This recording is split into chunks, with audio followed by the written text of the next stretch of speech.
يحل اليوم ذكرى ميلاد الفنانة ثريا حلمي ب26 من سبتمبر عام 1923 بمدينة مغاغة بمحافظة المنيا. اسمها الحقيقي ثريا علي محبوب، واستطاعت ثريا حلمي أن تتربع في قلوب محبيها لما تتمتع به من خفة ظل. كانت شقيقتها الفنانة ليلى حلمي تعمل في فرقة بيبة عز الدين، والتحقت ثريا حلمي بالفرقة حينما صارت في 8 من عمرها. كان أجرها الشهري 18 جنيها.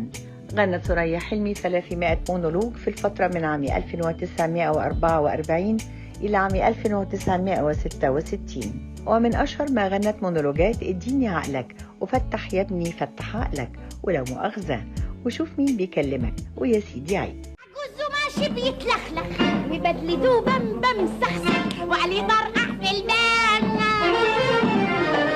ويشكي من شدة حبه والنار عديك اللي في قلبه ما يطفيهاش الا فلانة،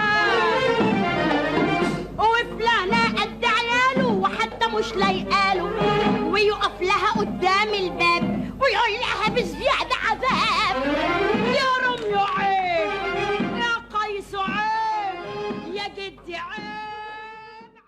فكان ذلك سببا أن تتقاسم العديد من الأدوار مع نصفها الثاني الفنان إسماعيل ياسين. قدموا سويا 10 أفلام كللت بالنجاح، وهي إسماعيل ياسين في بيت الأشباح، بشرة خير، وحلال عليك، والهوى ملوش دوا، وكلمة حق، وحظك هذا الأسبوع. وإيه اللي جابك هنا؟ أنا اللي جابني الأستاذ محظوظ. بحسب أنا أستاذ محظوظ. هو في محظوظ في الدنيا غيري أنا؟ أيوة. يا سلام. إيه؟ حبيبتي الأستاذ محظوظ. يا أخي حتى أشعاع بتمثلني عن اسمي. خلاص، دي أول وآخر مرة. إيه؟ بقى مش أنت الأستاذ محظوظ؟ لا، ده راجل نصاب. طب خلي عنك أنت بقى يا أستاذ. استني بقى.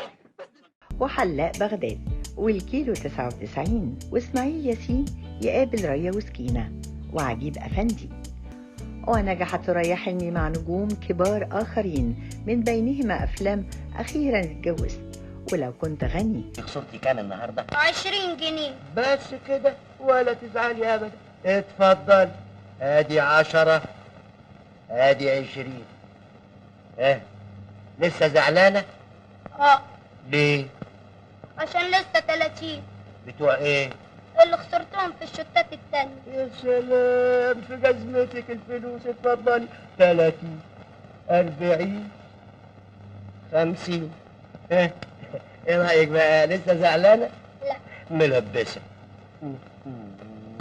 والعريس الخامس، حبو طبو طبو حب طبو حبو حبو طب حبو طبو طبو حب طبو حبو حبو طب شيل الطب وحط الحب يبقى حبو حبو حب شيل الحب وحط الطب يبقى طبو طبو طب وحبو طبو طبو حب طبو حبو حبو طب طبو حبو حبو طب.